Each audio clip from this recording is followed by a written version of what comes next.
ये solar panel है, हम लोग ने बनाया। नमस्कार, मेरा नाम है केतन सिंह और आप देख रहे हैं हमारा ये शो जिसका नाम है युवा उद्यम कौशल शो।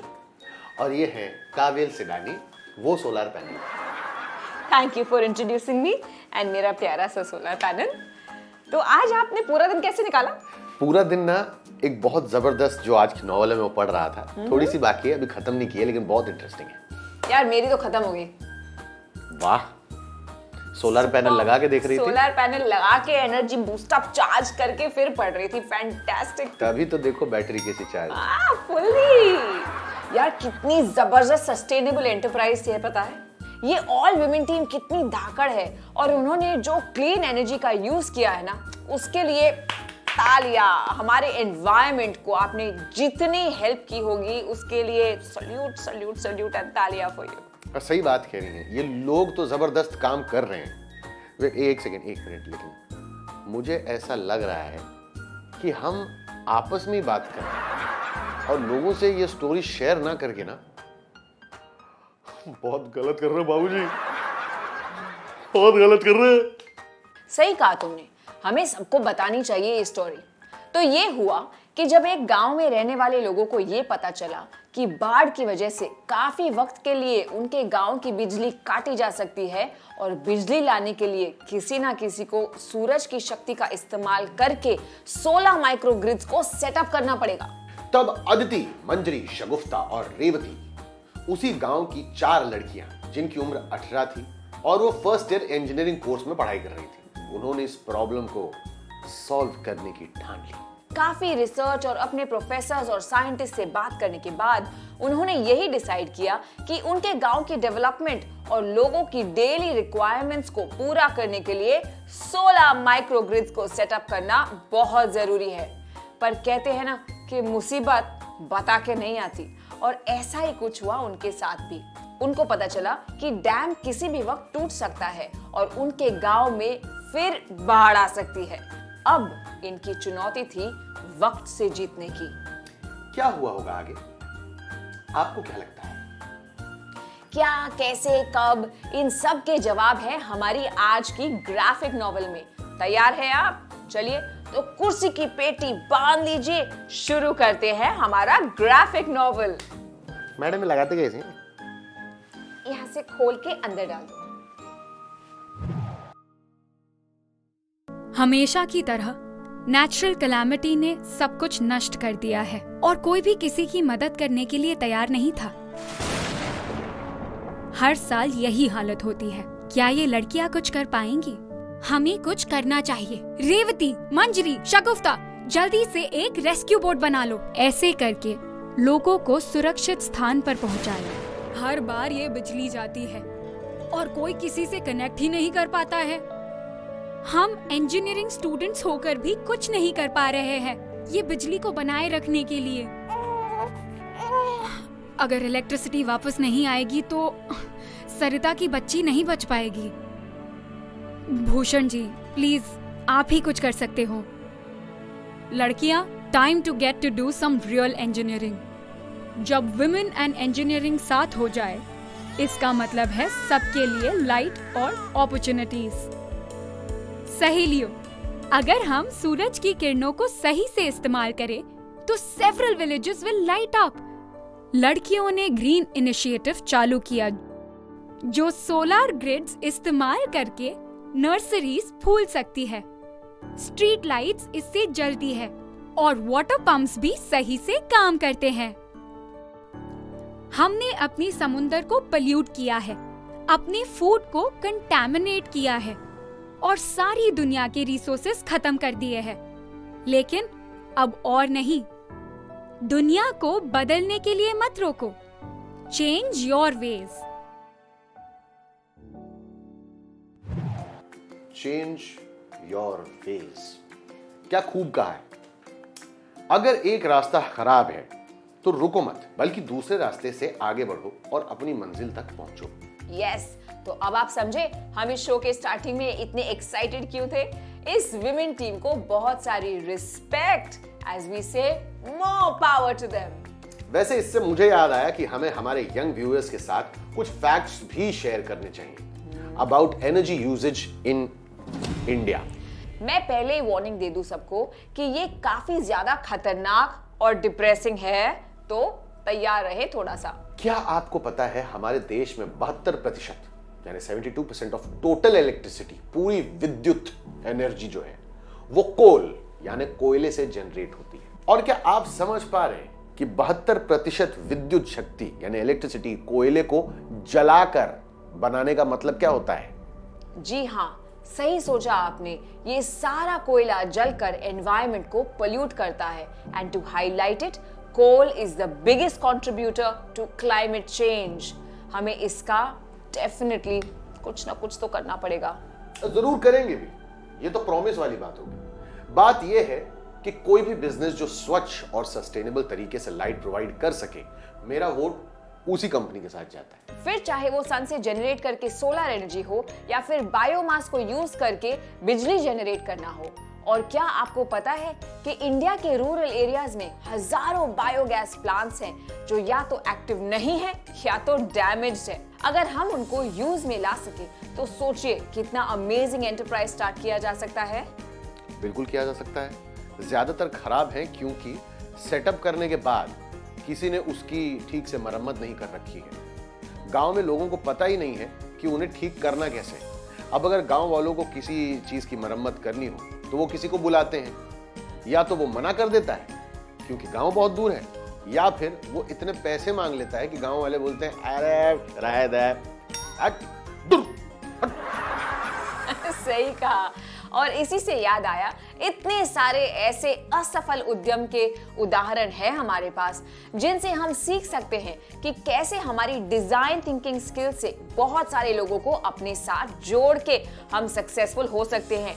हो सकता है कि हमारा आइडिया फॉर क्लीन एनर्जी जैसे बायोगैस और सोलर शुरू में थोड़ा सा फेल हो जाए, लेकिन दोबारा ट्राई करने और हर बार अपनी प्लानिंग और एग्जीक्यूशन को थोड़ा सा चेंज करने पर वो सफलता पाएगा ही पाएगा। हमारे खेल का मैदान बनने के बाद अगले 1.5 सालों में पूरे दुनिया से 300 से भी अधिक अनुरोध हमें प्राप्त हुए कि क्या आप आ सकते हैं हमारे लिए प्लेग्राउंड बनाने के लिए। यही कारण है कि मैं और मेरी सह संस्थापक नैन्सी ने अपनी नौकरी छोड़ दी और पूरा समय इस उद्यम में लगा दिया। तब से हमने पिछले 2 वर्षों में 100 से भी अधिक खेल का मैदान बनाया है। मेरा नाम पूजा राय है, मैं लखनऊ से हूँ। मैंने IIT खड़गपुर से आर्किटेक्चर की पढ़ाई की है। अगर आप एंटहिल खेल के मैदान को देखेंगे तो उसमें प्रमुख सामग्री जो हम उपयोग किए हैं वह है टायर, और हम ऐसा इसलिए करते हैं क्योंकि 951 मिलियन टायर हर साल हम फेंक देते हैं और 7% से भी कम की रिसाइकलिंग होती है। हम अपने डिजाइन में ज्यादातर लोकल मटेरियल का ही इस्तेमाल करने की कोशिश करते हैं। हमारा ज्यादातर डिजाइन DIY होता है ताकि कोई भी व्यक्ति अगर खेल का मैदान बनाना चाहता है तो वह आसानी से बना सके। हमने इसके निर्माण के तरीकों को चरणबद्ध तरीके से मैनुअल बनाई है। दूसरी चीज जो हम करते हैं वह है कि हम बच्चों से पूछते हैं कि वह अपने खेल के मैदान में क्या चाहते हैं। एक ऐसी जगह जहां बच्चे अकेले खेलने के साथ साथ एक ऐसी जगह भी हो जहां वे दूसरे बच्चों के साथ भी खेल सकें, जैसे कि सीसॉ जिसे आप अकेले नहीं खेल सकते हैं। जब हमारे पास डिजाइन होगा तो तीसरे कदम में हमें सामग्री की खरीदारी करनी होगी और आखिरी चरण में निर्माण होगा। हम लोग 4 से 5 दिनों में एक खेल का मैदान बना लेते हैं। मुझे लगता है कि पहला कदम बस शुरू हो रहा है, इसलिए आपको इसे शुरू करने के लिए हिम्मत होनी चाहिए। और जैसा कि मुझे लगता है कि अगर आप और खोजेंगे तो आपको समस्या को समझने और उसके समाधान को ढूंढने में काफी आसानी होगी।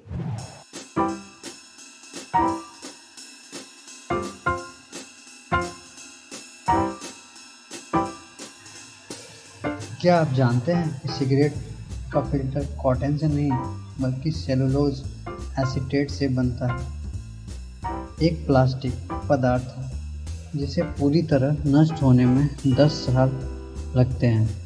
हर साल 4.5 ट्रिलियन सिगरेट बट्स को डंप किया जाता है, जिस वजह से यह धरती पर सबसे ज़्यादा कूड़ा फैलाने वाला आइटम बन गया है।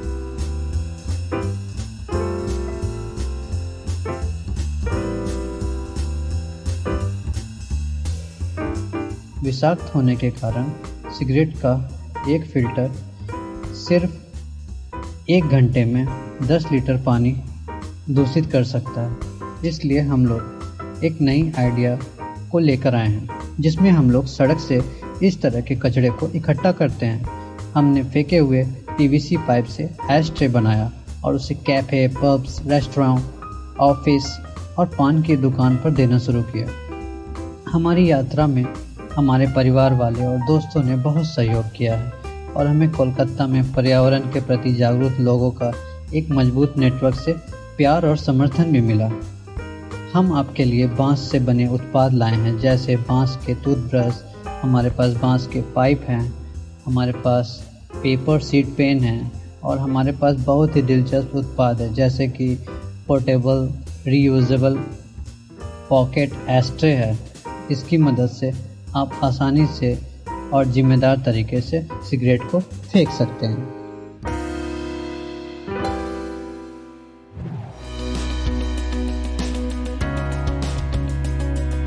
मेरे फादर का ये काफ़ी टाइम से काम है, छोटा मोटा वो पंचर शॉप जिसे कहते हैं वो किया करते थे। उसके बाद वो आहिस्ता मैंने संभाला उसको। फिर मैंने अपनी एक ब्रांच बनाई जिसका नाम था साइक्लोफिट, साइकिल टू फिट।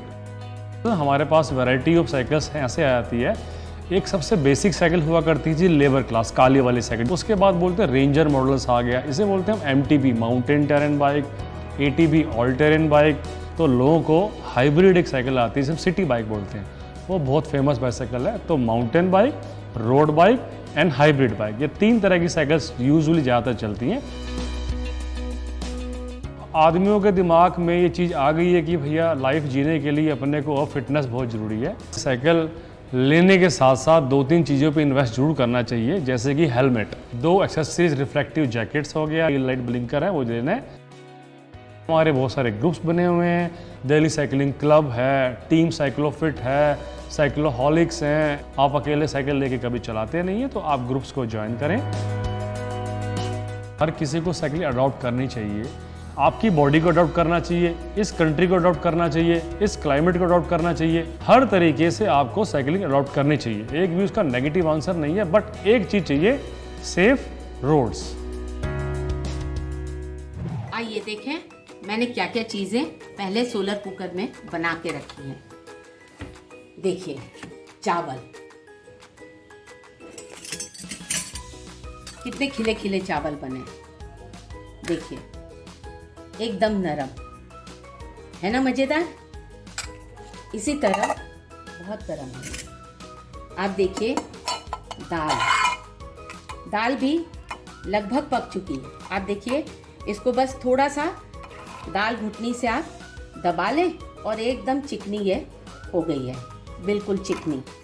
इसी तरह मैं आपको दिखाऊं, यहाँ पर छोले भी आप छू कर देख सकते हैं, बहुत गर्म है ये। मैं आपको निकाल के दिखाती हूँ। ये देखिए, देखा आपने कितनी कमाल की ऊर्जा है जिसकी तरफ हम ध्यान ही नहीं देते हैं। तो आप बड़ी आसानी से सोलर कुकर का इस्तेमाल कर सकते हैं। और अब आपको जो भी खाना बनाना है, आप जब कोई चीज़ उबलने के लिए रखें सोलर कुकर में, तो ज़्यादा पानी ना रखें, केवल पर्याप्त पानी ही रखें।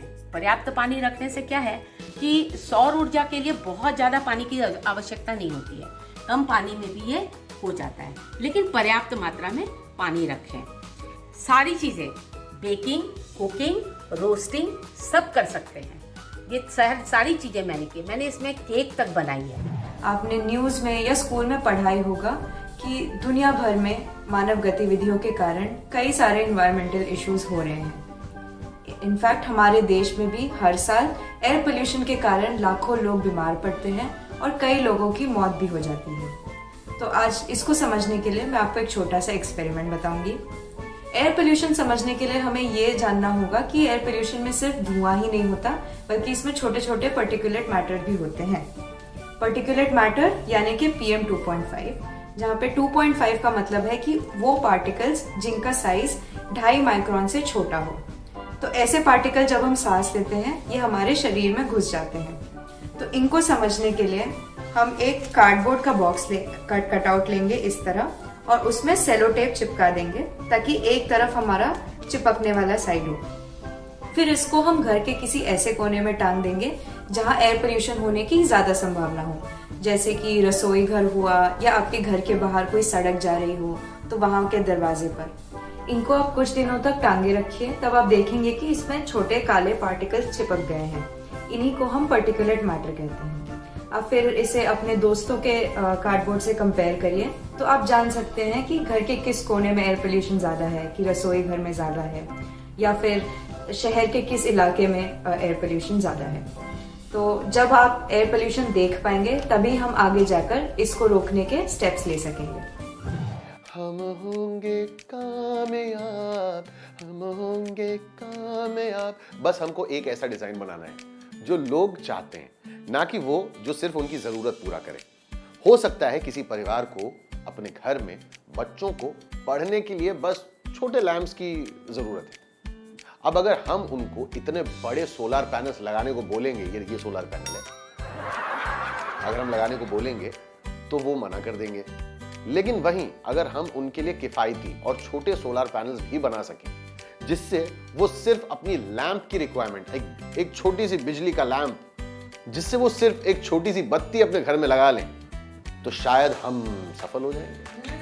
और अगर आप ऐसा करेंगे तो आप देखेंगे कि आप कितने सारे नए इनोवेटिव प्रोडक्ट्स एक्चुअली बना पाएंगे और कितने सारे नए कस्टमर्स को आकर्षित कर पाएंगे। तो अगर आपके पास भी कोई स्वच्छ ऊर्जा वाला आइडिया है जिससे आप काफी लोगों के घर तक लाइट पहुंचा सके, मौजूदा उत्पादों को स्वच्छ ऊर्जा से रिप्लेस कर सके, तो हमें आपके आइडिया का एक छोटा सा वीडियो व्हाट्सएप के जरिए हमें भेज दीजिए। एक्चुअली काबिल, ऑलरेडी हमें कुछ युवाओं ने वीडियो के जरिए प्रश्न भेजे हैं। एंड ऑफ कोर्स ये आइडियाज वाले वीडियोस नहीं, यहाँ जैसे कि हम रोज देखते हैं कि युवा सवाल पूछ रहे हैं और जैसे कि हमें पता है उद्यमी का पहला कदम सवालों से ही शुरू होता है। तो चलिए इनके सवाल सुनते हैं। कितना भूमिका बांध दी हमें एक सवाल के लिए। हाय, DIY स्किल शो। मेरा नाम भारती है और मैं 12वीं कक्षा में पढ़ती हूँ। मैं मधुबनी से हूँ। मेरे पास आपसे पूछने के लिए बहुत सारे सवाल हैं। क्या इन सवालों के जवाब देने के लिए आपके पास समय है? मेरा पहला सवाल, मैं एक सौर इंजीनियर बनना चाहती हूँ। क्या इस क्षेत्र में मुझे इंटर्नशिप का अवसर मिलेगा? क्या सौर ऊर्जा का पर्यावरण प्रबंधक में स्थिरता प्रदान करती है? भारती, ऑफ कोर्स आप सोलर इंजीनियर बन सकती हो। क्या आपने बेयरफुट इंजीनियरिंग कॉलेज का नाम सुना है? आप इनसे जरूर मिलिए क्योंकि वहां आपको सोलर का प्रशिक्षण और कई दूसरे पर्यावरण हितैषी स्टेम उद्यम की जानकारी मिलेगी। और अगर आप उन्हें नहीं कांटेक्ट कर पा रही हैं तो प्लीज आप हमें लिखिए और हम आपको उनसे मिलाने की पूरी कोशिश करेंगे। हाय, DIY यूथ स्किल शो में मैं हर्षल 11वीं क्लास का छात्र हूँ। मैं मधुबनी से हूँ। मुझे नई नई चीज़ों के बारे में जानना बहुत अच्छा लगता है। क्या आप मुझे जानकारी देंगे?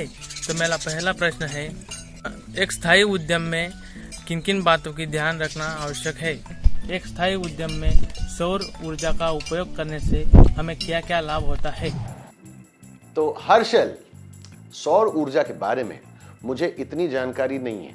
ऑफ कोर्स क्योंकि मैं सोलर इंजीनियर नहीं हूँ, मैं एक इलेक्ट्रॉनिक्स इंजीनियर हूँ। लेकिन मुझे ये पता है फॉर श्योर कि सोलर एनर्जी यानी सौर ऊर्जा से हम क्लाइमेट चेंज के इफेक्ट्स को बिल्कुल कम कर सकते हैं। और हाँ, आपके बिजली का वो करारा बिल भी घटेगा। ओके, नाउ दैट हमने आपके सवालों के जवाब दिए हैं, अब बारी है हमें आपको सवाल पूछने की। Are you ready for it? सवालों के सिलसिले। आपका पहला सवाल, अपने उद्यम को शुरू करने और चलाने के लिए युवा महिलाएं किस महत्वपूर्ण साझा कौशल का उपयोग कर सकती हैं? अपने उद्यम को शुरू करने और चलाने के लिए युवा महिलाएं किस महत्वपूर्ण साझा कौशल का उपयोग कर सकती हैं? वो जो करती हैं वो क्यों करती हैं? वो कौन सी समस्या का समाधान निकालने में लगी है? वो जो करती है वो क्यों करती है और वो कौन सी समस्या का समाधान निकालने में लगी है? स्वच्छ ऊर्जा के किस स्रोत को वो सामने ला रही हैं? स्वच्छ ऊर्जा के किस स्रोत को वो सामने ला रही हैं? क्या सूर्य शक्ति कभी खत्म हो सकती है? क्या सूर्य शक्ति कभी खत्म हो सकती है। पूरे भारत में हजारों कौन सी टूटी हुई चीजें हैं जो संभवित स्वच्छ ऊर्जा और पर्यावरण हितैषी उद्यम का स्रोत हो सकती हैं। पूरे भारत में हजारों कौन सी टूटी हुई चीजें हैं जो संभवित स्वच्छ ऊर्जा और पर्यावरण हितैषी उद्यम का स्रोत हो सकती हैं। आप अपना जवाब हमें स्क्रीन पर दिए गए नंबर पर जरूर भेजिए या यस ऐप अपने स्मार्टफोन पर डाउनलोड करके भी आप हमें जवाब भेज सकते हैं। और जो पहले 500 विद्यार्थी सही जवाब देंगे उनको मिलेगा इनाम के तौर पे आज का रोमांचक ग्राफिक नॉवल। तो चलिए आज के लिए इजाजत दीजिए। मैं हूँ केतन सिंह, वो है सोलार पैनल, और मैं हूँ काव्या सिद्धानी। मुझे भूल जाते हो बार बार। हम फिर मिलेंगे आपको अगले एपिसोड में। तब तक के लिए आपका ख्याल रखिए, दिमाग चलाते रहिए और आपके आइडियाज हमको भेजते रहिए। हमें रहेगा इंतजार। ऐसा मारती बरवा नोच लेती।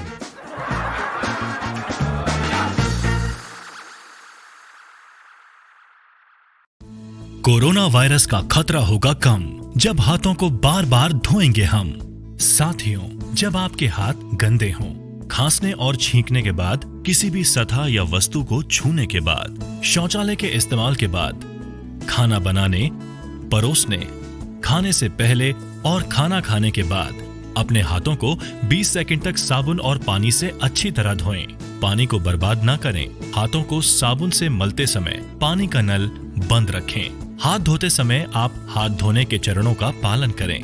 पहले हथेली से हथेली, फिर हथेलियों के पीछे, अंगुलियों के बीच में, अंगुलियों के पीछे, अंगूठे के तले पर और आखिर में अंगुली के नाखूनों को अच्छी तरह धोएं। यदि किसी को खांसी, बुखार या सांस लेने में तकलीफ जैसे लक्षण हैं या अधिक जानकारी चाहिए तो अपने नजदीकी सरकारी अस्पताल या सरकार के टोल फ्री नंबर 104 या 1075 पर संपर्क करें। बिहार सरकार और यूनिसेफ द्वारा जनहित में जारी।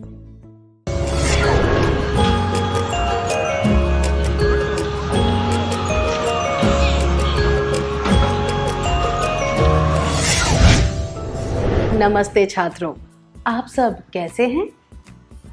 क्या मैंने सुना बहुत अच्छे? यह जानकर खुशी हुई। क्या हम आज के क्लास की शुरुआत एक खेल से करें? कृपया अपनी कुर्सियां छोड़ दें और खड़े होकर एक बड़ा सा गोला बनाएं। जब आप गोले में खड़े हो चुके हों, तब मैं आप सभी को एक चौक का टुकड़ा दूंगी। चौक से आप अपने पैरों के चारों तरफ एक चक्र बना लें। अब आप सब देखेंगे कि आप एक चक्र के अंदर हैं। फिर मैं जो निर्देश दूं उसे ध्यान से सुने। अगर वह निर्देश आप पर लागू होता है तो आप तुरंत मेरे कहे अनुसार अपने चक्र से बाहर निकलकर अपना स्थान किसी साथी के साथ बदल लें। उदाहरण के लिए, अगर मैं कहूँ जिन लोगों के पास लाल रंग की पेंसिल है, तो जिन लोगों के पास लाल पेंसिल है वे तुरंत अपना स्थान उनके साथ बदल लें जिनके पास भी लाल पेंसिल है। या फिर जब मैं कहूँ जिन लोगों के पास रुमाल है, तब ऐसे लोग अपने चक्र से बाहर निकलकर उनके साथ स्थान बदलेंगे जिनके पास रुमाल हो। जिसे जगह बदलने के लिए कोई साथी नहीं मिला, वह खेल से बाहर हो जाएगा। बाकी लोगों को अपने चक्र में ही रहना है। क्या आप खेल के नियम समझ गए? तो चलिए शुरू करते हैं।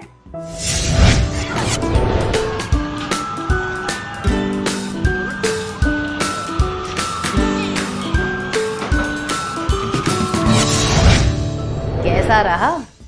क्या आपको मजा आया? अच्छी बात है। क्या आपने यह खेल अकेले खेला या अपनी कक्षा के और लोगों के साथ? हाँ, आप सबके साथ खेले। आप अकेले नहीं खेले। क्या आप यह खेल अकेले खेल सकते हैं? नहीं, सिर्फ यह खेल नहीं बल्कि ऐसे कई खेल हैं जो आप अकेले नहीं खेल सकते। जितना मज़ा दोस्तों के साथ खेलने में आता है उतना मज़ा अकेले खेलने में नहीं आता। इसी तरह इस दुनिया में भी हम अकेले नहीं हैं, हम कई लोगों के साथ रहते हैं और हमारे बहुत से रिश्ते होते हैं। चलिए एक कहानी के माध्यम से हम रिश्तों के बारे में कुछ और भी जानें। आपके शहर के प्रदर्शनी मैदान में एक विशाल गोल चक्कर लगाया गया है। सब लोग उसकी चर्चा कर रहे हैं। सब बहुत उत्सुकता से उस पर सवारी करना चाहते हैं। वे चाहते हैं कि ऊंचाई पर जाकर सारे शहर का रोमांचक नज़ारा देखें। आप भी उसकी सवारी करना चाहते हैं। आपकी माँ ने आपके साथ रविवार को वहाँ जाने की बात मान ली है। रविवार आ गया है और आप अपनी माँ के साथ मैदान में खड़े हैं। कुछ ही दूरी पर आप गोल चक्कर को देख सकते हैं और आपकी आंखें उस पर से हट ही नहीं रही है। जैसे जैसे आप गोल चक्कर के पास पहुंच रहे हैं, आपके मन में अजीब सी भावनाएं आ रही हैं। डर, उत्सुकता, रोमांच, जोश। आपकी माँ आपको बक्से में बनी सीट पर बैठाकर पीछे हट जाती है। गोल चक्कर घूमने लगता है और आपका बक्सा सबसे ऊपर पहुंच जाता है। आप सारे शहर को देख सकते हैं। नदी, मंदिर, आपका स्कूल, यह सब बहुत ही छोटे दिखाई दे रहे हैं। आपको यह सब बहुत ही रोमांचक लग रहा है। आप यह छवि अपने मन में बसा लेना चाहते हैं और अपनी आंखें बंद कर लेते हैं। इतनी ऊंचाई पर तेजी से चलता हुआ गोल चक्कर आपको जैसे दूसरी ही दुनिया में ले जा रहा है।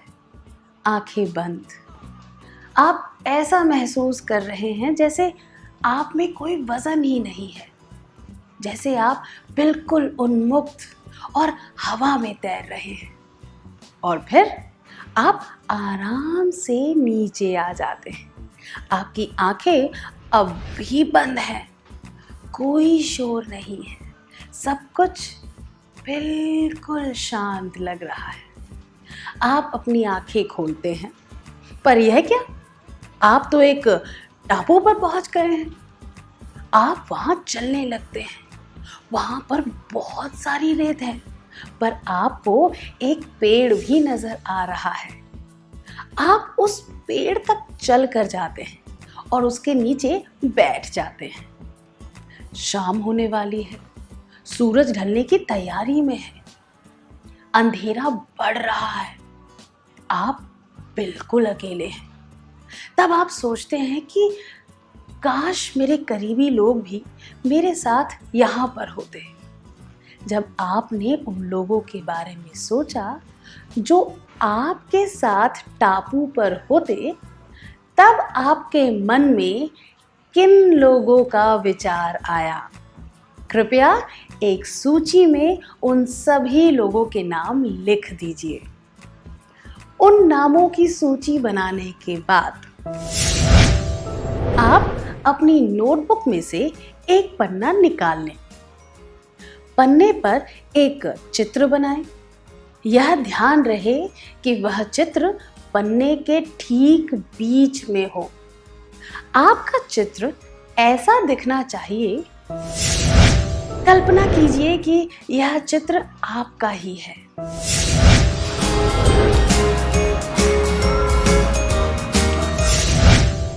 अब इस सुनसान टापू पर आप अपने साथ किसे देखना चाहेंगे? उन लोगों के नाम इस चित्र के चारों तरफ लिख दीजिए। उदाहरण के लिए आप सबसे पहले किसे देखना चाहेंगे? आपके करीबी लोग कौन हैं जिन्हें देखकर आपको अच्छा महसूस होता है? क्या वह आपकी माँ है? तो चित्र के पास माँ लिख दें। आप और किसे अपने साथ टापू पर देखना चाहेंगे? सभी नाम चित्र के चारों तरफ लिख दीजिए। अगर आप अपने पिता को सबसे पहले देखना चाहेंगे तो वहाँ पर पिता लिख दीजिए। अगर आप अपने दादाजी को देखना चाहेंगे तो वहाँ लिख दीजिए। उन सब लोगों के नाम लिख दीजिए जिन्हें आप सबसे पहले देखना चाहेंगे और उनके नाम के चारों तरफ एक गोला यानी कि चक्र बना दीजिए। क्या आप समझ गए? इसी तरह आप उन सब लोगों के नाम लिखिए जिन्हें आप इसके बाद देखना चाहेंगे। इन नामों के चारों तरफ भी एक चक्र बनाना है। क्या आपको कोई संदेह है? क्या मैं भारतीय सेना का नाम लिख सकता हूँ? क्योंकि यह सब रक्षा करती हैं। देखिए, एक काल्पनिक कहानी है। आपको यह समझने की ज़रूरत है कि जब आप मुसीबत में हो तब आपको किसे देखकर अच्छा महसूस होगा। जैसा कि पहले बताया गया था, आप ऐसे लोगों के नाम लिखेंगे जो किसी भी तरह से आपके करीब हों। क्या अब आप समझ गए? चलिए नाम लिखना शुरू करें।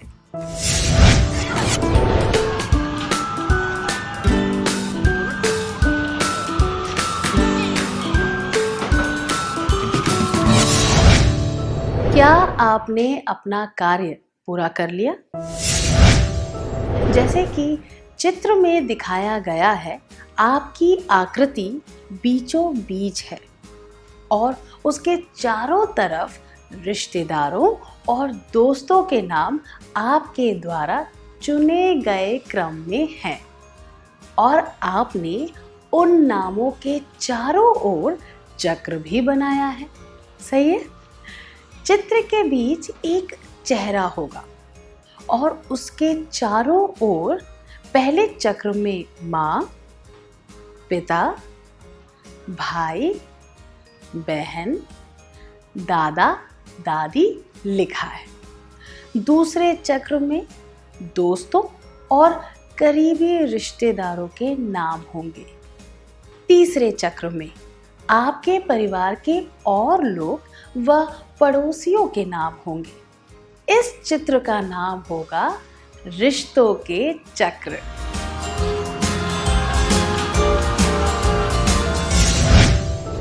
ये चक्र हमारे रिश्तों के बारे में बताते हैं, इसीलिए इसका नाम रिश्तों के चक्र रखा गया है।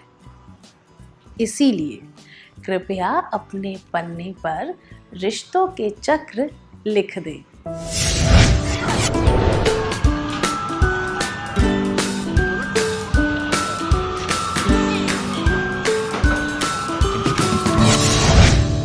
क्या आपने यह लिख लिया है? क्या हम अगले कार्य की ओर बढ़ें? आपने जिन लोगों के नाम चक्रों में लिखे हैं, उनमें से आप किन लोगों से रोज मिलते हैं? कौन से लोग आपके सबसे ज्यादा करीब हैं? क्या आप उन नामों की एक सूची बना लेंगे?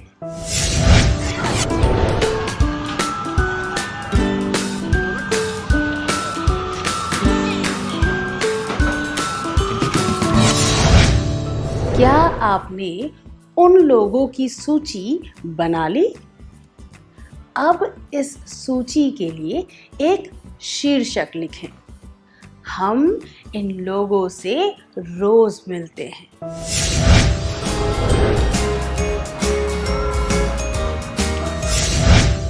क्या आपकी सूची में ये सब नाम लिखे हैं? कृपया जांच लीजिए। माँ, पिता, भाई, बहन, दादी, दादा, करीबी रिश्तेदार, परिवार से जुड़े अन्य लोग, दोस्त, टीचर, हमारे शुभ चिंतक, पड़ोसी, हमारे मोहल्ले में रहने वाले लोग, आसपास में रहने वाले लोग। हम इन सब लोगों से रोज मिलते हैं। इनमें से हमारे सबसे ज्यादा करीब कौन है? हमारे परिवार के सदस्य, हमारे दोस्त, टीचर, शुभचिंतक।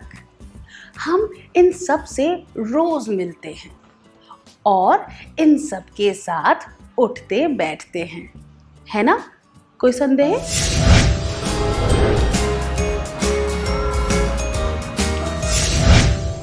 हमारे घर के सामने की दुकान का मिठाई वाला हमारे करीबी लोगों के रिश्ते के चक्र में आ सकता है क्या? क्या आप यह प्रश्न पूछना चाहते हैं? नहीं, वह बिल्कुल भी उस वर्ग में नहीं आ सकता। तो फिर करीबी रिश्ता क्या होता है? करीबी रिश्ता उन लोगों से बनाया जा सकता है जिन्हें आप अपने मन की बातें, अपने डर और अपनी भावनाएं बता सके। क्या आप अपने विचार और सारी भावनाएं उस मिठाई वाले को बिना झिझक के बता सकते हैं? इस वजह से वह करीबी रिश्तों के वर्ग में नहीं गिना जा सकता। अब हम अगले कार्य पर जाएंगे। क्या आप बता सकते हैं कि वे कौन से लोग हैं जिन्हें हम जानते हैं पर हम उनसे रोज नहीं मिलते? क्या आप में से कुछ छात्र यहाँ आकर उन लोगों के नाम बताएंगे? आपको यह भी बताना है कि आप उन्हें कैसे जानते हैं।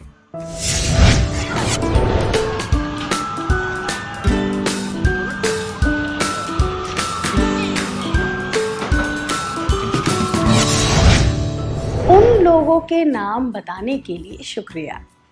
हमारी जान पहचान के लोग, परिवार से जुड़े हुए लोग, कुछ दोस्त, शुभचिंतक और रिश्तेदार।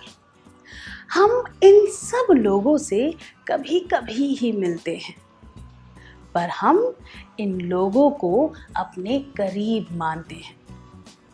क्या हम अगले कार्य पर चलें? क्या आप उन दोस्तों, रिश्तेदारों की सूची बना सकते हैं जिनके साथ आप अच्छा रिश्ता बनाए रखना चाहते हैं? आपको जोड़ियां बनाकर इसके बारे में बात करनी है। आपको अपने साथी को यह भी बताना है कि आप इन लोगों से करीबी रिश्ता क्यों बनाए रखना चाहते हैं।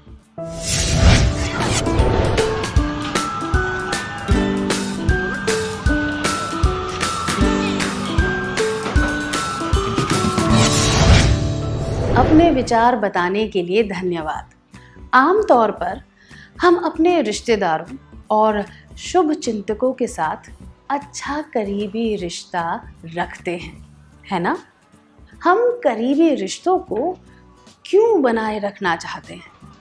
चाहे हम इन लोगों से रोज मिले या ना मिले, ये रिश्ते ऐसे हैं जो ज़रूरत के समय में हमारे साथ होते हैं। जब हम मुसीबत में हो तो वे हमारी मदद करते हैं। हमारी कामयाबी में वो भी खुश होते हैं। जब हम निराश हो तो हमें हिम्मत बंधाते हैं। हम गलत हो तो हमें सही करते हैं। इसीलिए हमें इन रिश्तों को अच्छी तरह निभाना चाहिए। जो लोग हमारे करीब हैं उन्हें ठीक से समझना चाहिए। हमें यह जानने की कोशिश करनी चाहिए कि कुछ कहने या करने के पीछे उनका इरादा क्या है। हमें उनकी मानसिक स्थिति को समझना चाहिए। दूसरे शब्दों में कहें तो हमें लोगों के इरादे, मानसिक स्थिति और हालात के आधार पर उनकी भावनाओं को समझना चाहिए। क्या इसका मतलब यह है कि हम दूसरे रिश्तों पर ध्यान ना दें? बिल्कुल नहीं। किसी भी रिश्ते को बनाए रखना आसान नहीं होता, पर उसे तोड़ना काफ़ी आसान होता है। और किसी टूटे हुए रिश्ते को फिर से जोड़ना भी आसान नहीं होता। इसलिए हमें सभी रिश्तों को बहुत ही नज़ाकत से निभाना चाहिए। हम ये कैसे कर सकते हैं, मैं समझाती हूँ। आपने कमल के फूल का पत्ता देखा है? जब आप उस पत्ते पर थोड़ा सा पानी गिराते हैं तो वह पानी ना तो नीचे बहता है और ना ही पत्ते पर चिपकता है। हमें भी अपने रिश्तों को इसी तरह बनाए रखना चाहिए। करीब होते हुए भी ज़्यादा करीब ना होना, उचित दूरी बनाए रखना। क्या आप समझ गए?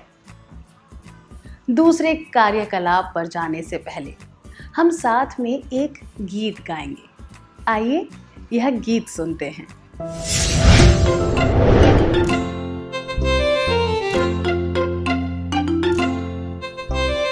रंग रंग कैसा रंग, मुझे पसंद पीला रंग, तुझे पसंद कैसा रंग, रंग रंग रंग रंग।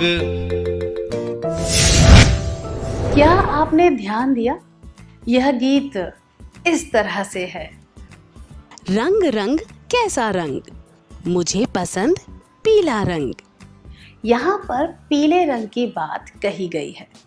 उसी तरह आपको अपने पसंदीदा रंग बताते हुए इसे गाना है। उदाहरण के लिए, अगर आपको पीला रंग पसंद है तो आपको इसे इस तरह गाना है। रंग रंग कैसा रंग, मुझे पसंद पीला रंग। क्या हम साथ में गाएं?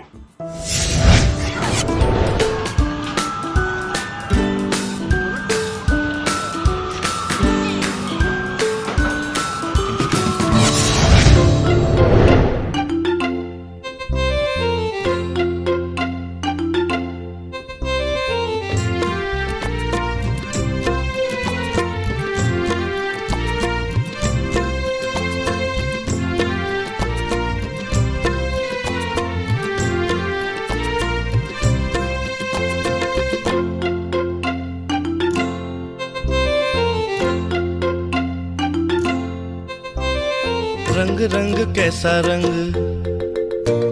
मुझे पसंद पीला रंग,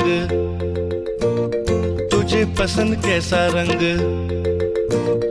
रंग रंग रंग रंग। संसार रंगों से भरा है, वो हर एक रंग में रूप है। संबंध फैले हैं उनके जैसे, हर एक संबंध का महत्व है। दुनिया में रंग अनेक है, साथ मिले सुंदरता निखरे। संबंध सब है बुने हुए, हर एक संबंध की पहचान है। दुनिया में रंग अनेक है, साथ मिले सुंदरता निखरे। संबंध सब है बुने हुए, हर एक संबंध की पहचान है। रंग रंग कैसा रंग, मुझे पसंद पीला रंग, तुझे पसंद कैसा रंग, रंग रंग रंग रंग, रंग रंग रंग रंग।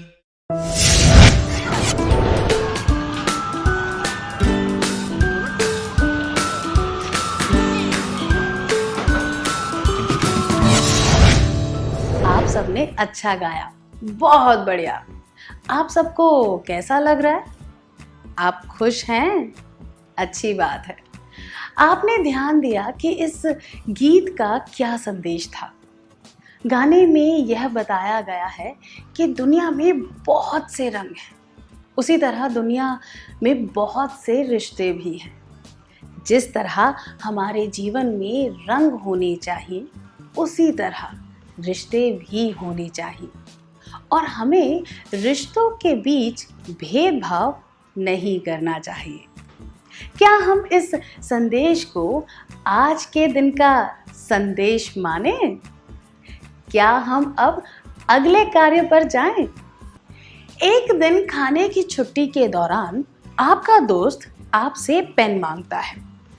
वह आपसे कहता है कि अगली क्लास शुरू होने से पहले आपका पेन लौटा देगा। छुट्टी का समय पूरा हो जाता है और दूसरी घंटी भी बज जाती है, तब भी आपका दोस्त वह पेन नहीं लौटाता। तुरंत ही शिक्षिका आपकी कक्षा में आ जाती है और सबको कुछ लिखने का कार्य देती है। सभी लिखना शुरू कर देते हैं। तभी शिक्षिका देखती है कि आप कुछ लिख ही नहीं रहे।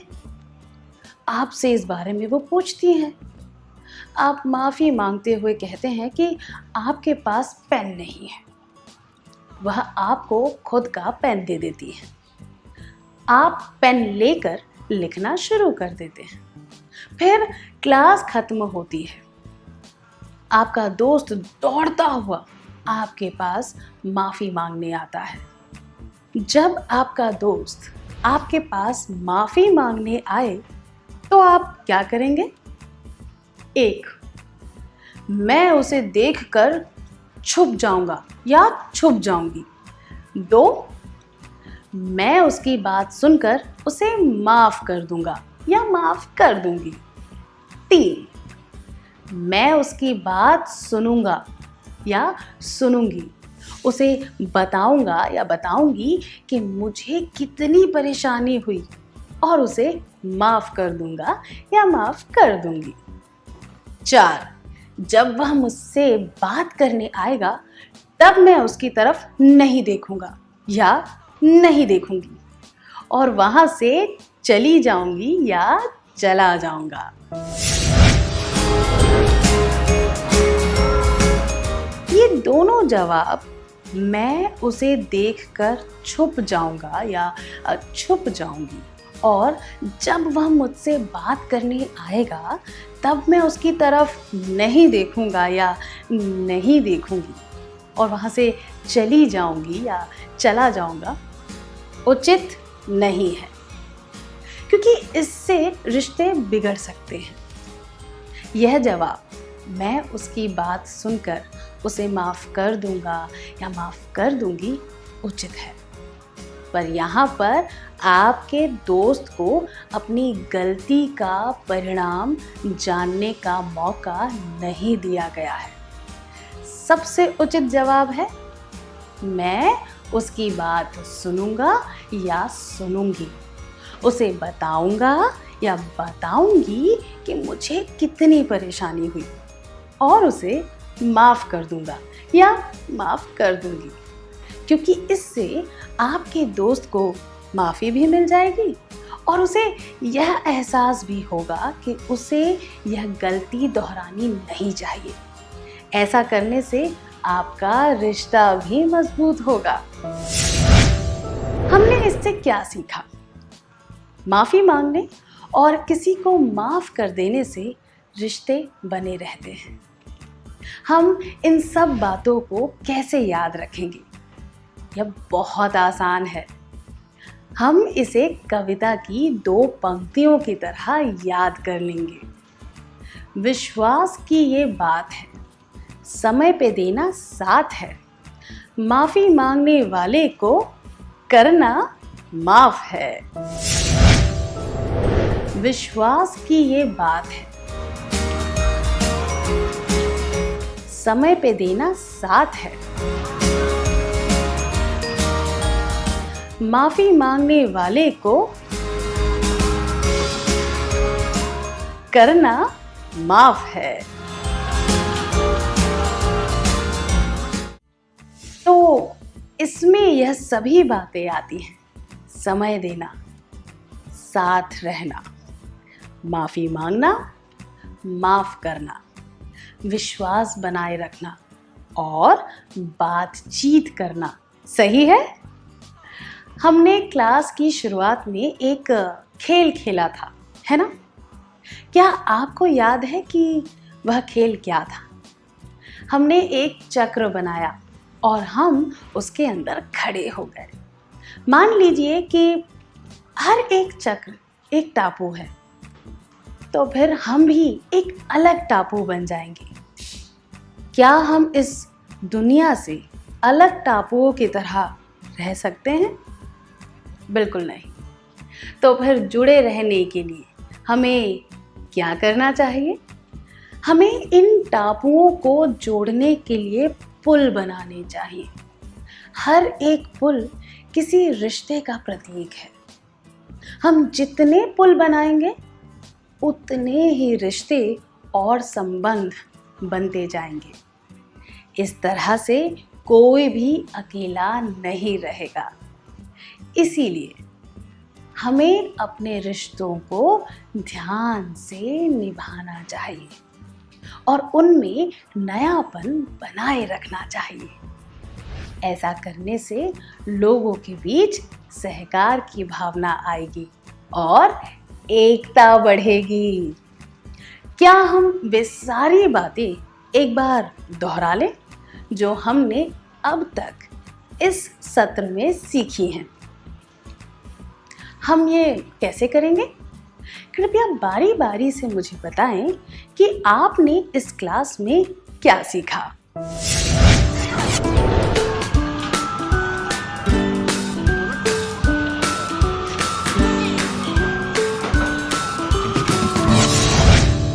इस दुनिया में कोई भी अकेला नहीं है। हम हमेशा के लिए अकेले नहीं रह सकते। हालांकि हम कई लोगों को जानते हैं, पर हम कुछ ही लोगों को अपने करीब मानते हैं। हम उन रिश्तों को बनाए रखना चाहते हैं क्योंकि वही रिश्ते हमारा मार्गदर्शन करते हैं और हमें आगे बढ़ने में मदद करते हैं।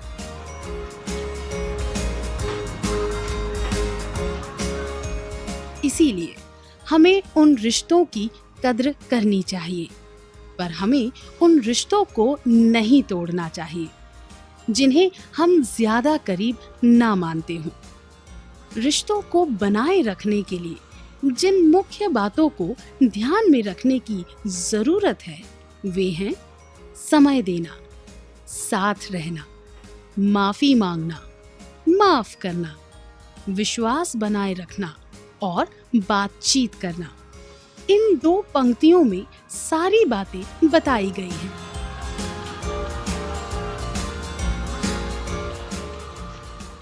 विश्वास की ये बात है, समय पे देना साथ है, माफी मांगने वाले को करना माफ है।